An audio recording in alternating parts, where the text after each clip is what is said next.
Pada pagi ini, Balkis dan rakan-rakannya bermain di gelanggang. Malangnya, dia terjatuh dan mengalami kecederaan di antara lutut dan pergelangan kaki. Mari kita lihat bagaimana rakan-rakannya memberi pertolongan cemas dengan cara yang betul.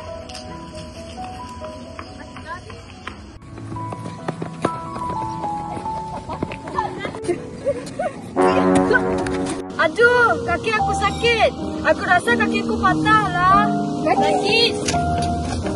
Balkis, jangan bergerak dulu. Alia, tolong tengokkan kaki dia. Dapat buka. Mungkin kaki dia patah. Kita jangan ubah kedudukan kaki dia. Langkah pertama, pastikan keselamatan kawasan selamat dan tenangkan mangsa. Jangan gerakkan kaki yang cedera. Iman, tolong hubungi nombor kecemasan 99 sekarang. Baiklah.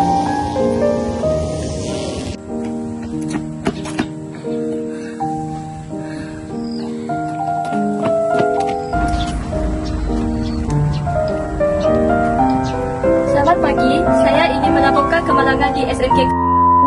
Pelajar berumur 13 tahun telah mengalami patah kaki pada bahagian kanan. Mangsa sekarang dalam keadaan sedar dan sedang berbaring. Kami perlukan bantuan ambulans segera. Lokasi tepat di gelanggang futsal belakang Dewan.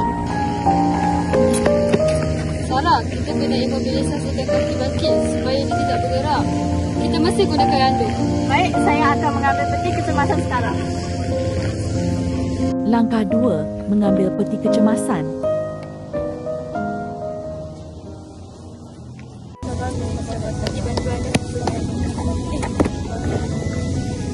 Saya akan membuat imobilisasi kepada kamu sekarang juga. Langkah ketiga, pembalutan di sekitar kawasan yang cedera. Mula-mula, melipat apa-apa kain seperti memanjang. Lalu, meletakkan di bahagian kaki mangsa seperti yang ditunjukkan di dalam video. Seterusnya, mengangkat kaki mangsa dan mengikat menggunakan ikatan buku sila. Di sini, kami menggunakan kain anduk untuk mengikatnya. Kemudian, mengemas ikatan berikut.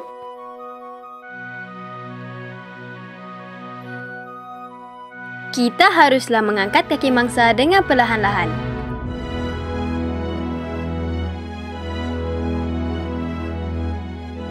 Dan menggunakan ikatan buku sila. Lalu, mengemaskan ikatan. Langkah keempat, mengangkat mangsa dengan berhati-hati dan memindahkan ke tepi padang di bawah pokok. Jangan guna kekuatan yang kasar. Alia, Iman, kita perlu pindahkan Balkis ke tempat yang lebih selamat dan teduh. Kita gunakan teknik 2 orang tau.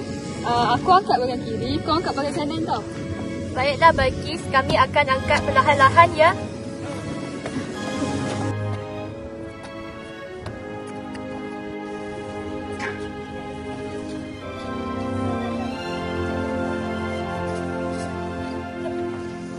Terima kasih ya kawan-kawan, kurang sikit sakitnya. Sabar ya Balkis, ambulans akan tiba sekejap saja lagi. Akhir sekali, pastikan mangsa selesa dan pantau pernafasannya sementara menunggu bantuan tiba. Ambulans dah sampai dah.